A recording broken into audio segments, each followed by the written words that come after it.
Dugaan mendatang bukan menghancurkan, tetapi sebagai tongkat penguat jiwa.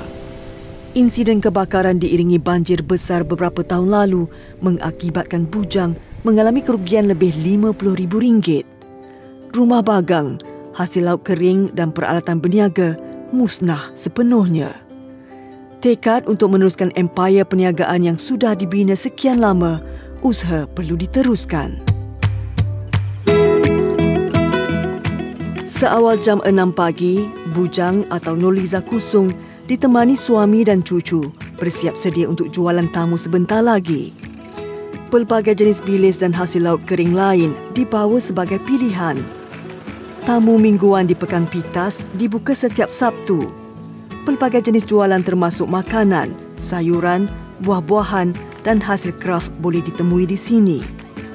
Difahamkan, tapak tamu Pekan Pitas mempunyai sejarah tersendiri dan sudah wujud sejak tahun 80-an lagi.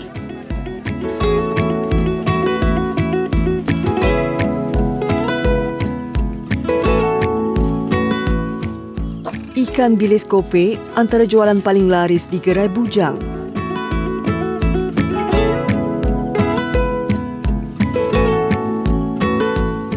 Selama 4 jam berniaga, tidak kurang 50 kilogram bilis akan terjual.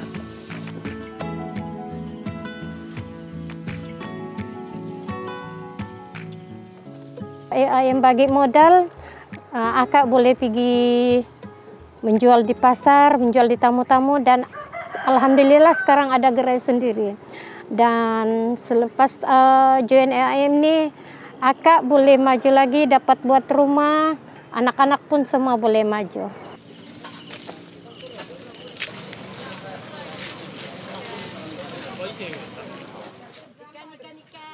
Sepuluh tahun menjual ikan di sini, Nurpiah Abdul Latif antara pelanggan tetap kepada bujang selama hampir 5 tahun. Berniaga di tapak pasar yang sama memudahkan peniaga 54 tahun ini membuat pembelian pada bila-bila masa. Beli tempat lain, kadang-kadang memang saya tidaklah sebab biasa sudah dengan dia membelikan. Habis memang kami saliran, cuma dia memang ikan bilis lah dia jual. Mau beli bilis kopek kilo, yang bilis tak berkopek 1 kilo. Harga berpatutan di samping berkualiti tinggi, produk bilis bujang juga sering mendapat tempahan ke Semenanjung. Kadang-kadang saya order dengan dia, jadi kawan-kawan saya pun minta antarlah macam pergi Semenanjung begitu. Sekali hantar berapa banyak? Kadang-kadang kalau yang macam kawan-kawan mintakan, ada juga lah barang 50 kilo. Sebab diorang berbagi-bagi lah, bagian guru-guru di sana yang berminat betul. Guru-guru anak-anak saya mengajar di sana. Setiap kali berjual di pasar tamu, bujang mampu meraih pulangan sehingga RM2,000.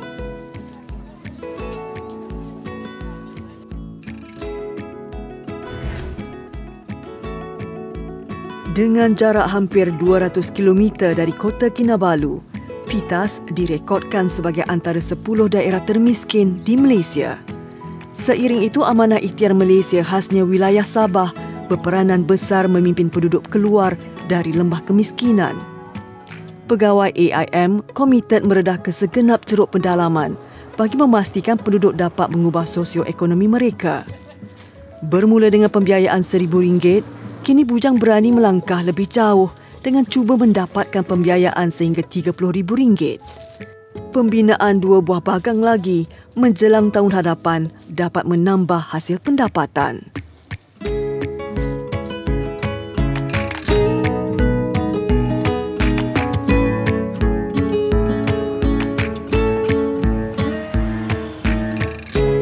Assalamualaikum. Apa kabar, Kak? Alhamdulillah. Macam mana jualan kita, Kak? Okey. Pemasaran kita, di mana kita hantar ikan-ikan bilis? Hantar pergi Kota Merudu, Keke dengan kuda. Oh, di setakat ni ada. Nantilah kita hantar pergi Semenanjung ke... Belum lagi lah kalau itu. Ada juga lah customer yang datang.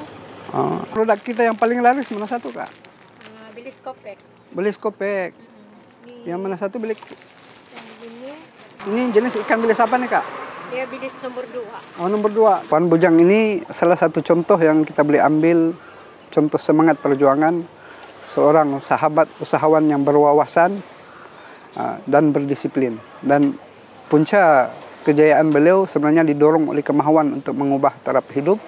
Dan inilah yang kita mau masyarakat supaya mengambil inspirasi daripada kejayaan di mana beliau boleh mencapai pendapatan melebihi RM1.000 sehari hasil daripada jualan-jualan, sama ada di tamu ataupun melalui jualan online ataupun melalui jualan di depan rumah dia lah. Satu yang paling penting sini adalah kita mempunyai pelbagai cara untuk berjaya, tetapi kita hanya perlukan satu alasan untuk gagal. Macam kosong, Bang. Dia tidak bawa kita punya brand, kan? Jadi kalau saya mencadangkan, kalau boleh, kakak mungkin boleh letak yang packaging labeling punya tuh, beli label. Pelanggan-pelanggan boleh datang balik, berulang-ulang kali membeli barang kita.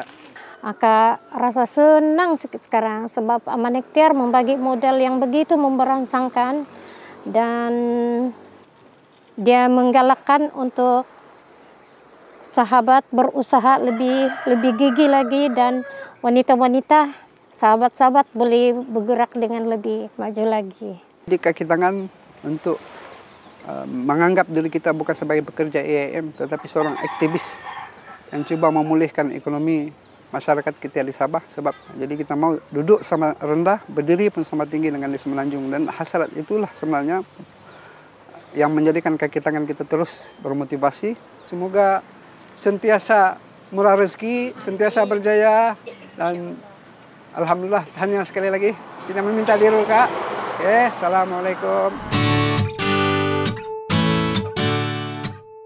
2010 menjadi tahun pertama Norini menjejak langkah sebagai sahabat AIM. Bermula sekadar suka-suka, kini pendapatan kasar Norini Ismail mencecah sehingga RM250,000 sebulan. Pada 2017, modal pembiayaan yang diterima Norini telah digunakan untuk menampung ganti rugi kemusnahan alat pembuatan kopi suaminya. Banjir besar pada tahun itu menyebabkan kilang kopi suami ditenggelami air.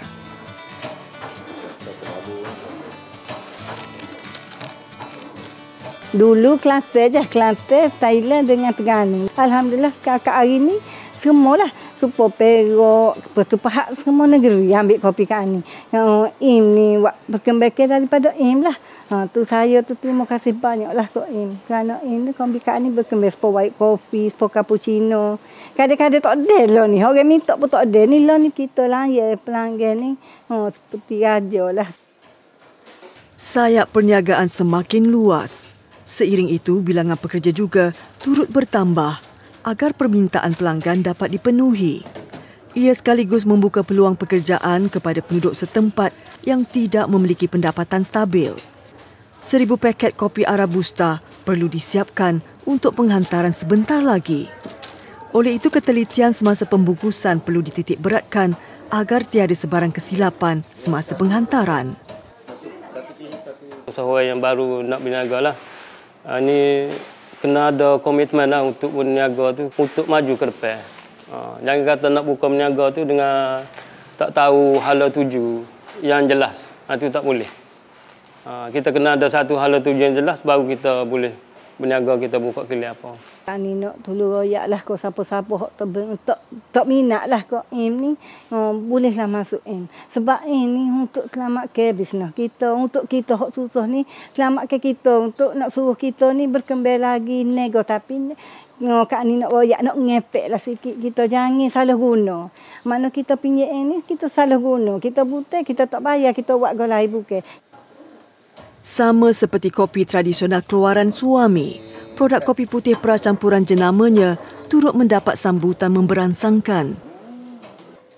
Norini kini mampu menghala nafas lega apabila langkah pertamanya menyertai AIM membuka ruang besar untuk dirinya melebarkan sayap.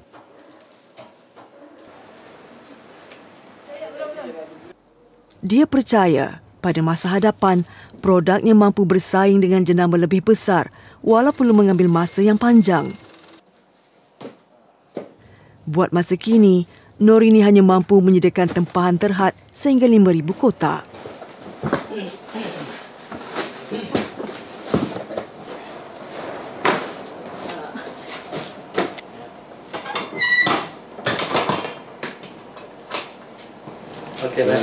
ini bagian ini ada 70 kotak. Jadi dia mau pergi atas lah. Kita bawa mana dah tu, dia mau pergi atas belakang lah.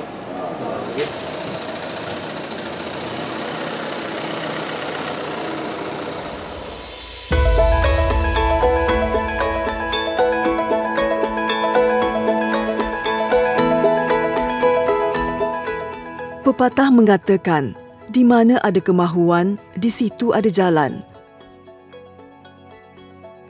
Kekuatan kedua-dua wanita besi, Norini dan Bujang, menempuh liku-liku hidup wajar dijadikan inspirasi serta tauladan. Sokongan dan kepercayaan pelbagai pihak, terutama Amanah Ikhtiar Malaysia terhadap mereka, membangkitkan semangat juang dalam arena masing-masing.